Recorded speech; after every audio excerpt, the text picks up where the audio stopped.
ইবাদত কিয়ামতের ময়দানে মিজানের পাল্লায় সবচেয়ে ভারী আমল হিসাবে উঠবে।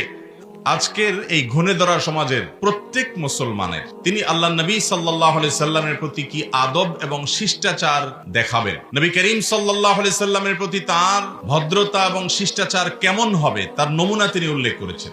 এবং এই প্রসঙ্গে আল্লাহ রাব্বুল আলামিন ইরশাদ করেছেন, লা তুকদ্দিমু বাইনা ইয়াদাইল্লাহি ওয়া রাসূলিহি, হে ঈমানদারগণ, তোমরা আল্লাহ এবং আল্লাহর রাসূল সাল্লাল্লাহু আলাইহি সাল্লামের সামনে আগ বেড়ে কোনো কিছু করবে না। এটা আদবের খেলাফ, শিষ্টাচারের খেলাফ, ভদ্রতার খেলাফ।